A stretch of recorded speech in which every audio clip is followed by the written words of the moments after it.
Hi, നിങ്ങൾ അക്കരപ്പച്ച എന്ന് കേട്ടിട്ടുണ്ടോ? അക്കരപ്പച്ചനെ കണ്ടിട്ട് എന്നാ കണ്ടോ? ഞാനാണ് സാധനം. എനിക്കൊരു പ്രത്യേകത ഉണ്ട്. ഞാൻ ഒരു സ്ഥലത്തും അധികാരം നിൽക്കൂല. ആ ഒരൊറ്റ സ്വഭാവം ഉള്ളത് കൊണ്ട് തന്നെ ഒരു 3 വർഷത്തിൻ്റെ ഇടയ്ക്ക് ഏകദേശം ഒരു 5, 6, 7 കമ്പനി ഞാൻ ചേഞ്ച് ചെയ്ത്. എല്ലാ സ്ഥലത്തും 1.5 മാസം, 2 മാസം, 3 മാസം ഒക്കെ നിൽക്കുള്ളൂ. അപ്പം അവസാനമായിട്ട് ഇറങ്ങിയ സ്ഥലത്ത് 4 മാസം. ഇപ്പൊ പുതിയൊരു കമ്പനി കയറിയിട്ടുണ്ട്. അവിടെ ഇനി എത്ര കാലം ഉണ്ടാവും എന്നുള്ള അറിയില്ല. എന്തായാലും നമുക്ക് നോക്കി നോക്കാം.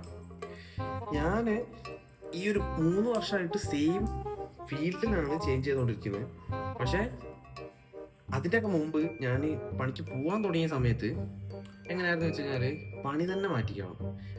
ഇപ്പോൾ ഒരു പണിയിലാണെങ്കിൽ പിന്നെ കയറുന്നത് വേറൊരു പണിക്കായിരിക്കും, അത് കഴിഞ്ഞിട്ട് വേറെ പണിക്കായിരിക്കും, അങ്ങനെ മാറ്റിക്കൊണ്ടേ നിൽക്കും. ഇപ്പോൾ ഒരു 3 മാസമായിട്ട് പണീൻ്റെ വലിയ ചേഞ്ച് ഒന്നുമില്ല, സെയിം ഫീൽഡ് തന്നെയാണ്, കമ്പനീസാണ് ചേഞ്ച് ചെയ്തുകൊണ്ടിരിക്കുന്നത്.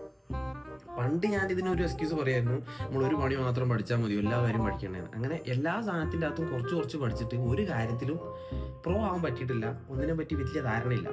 അപ്പോൾ ഇതുപോലെ തന്നെ ഒരു സ്ഥലത്തും അടങ്ങി നിൽക്കാതെ ഈ 2 മാസം 3 മാസം അല്ലെങ്കിൽ ഒരു കൊല്ലം കഴിയുമ്പോൾ ഇങ്ങനെ ചാടിക്കൊണ്ടിരിക്കുന്ന നിങ്ങളുടെ അക്കരപ്പഞ്ച ഫണ്ടിനെ വേണമെങ്കിൽ ഒന്ന് മെൻഷൻ ചെയ്തു.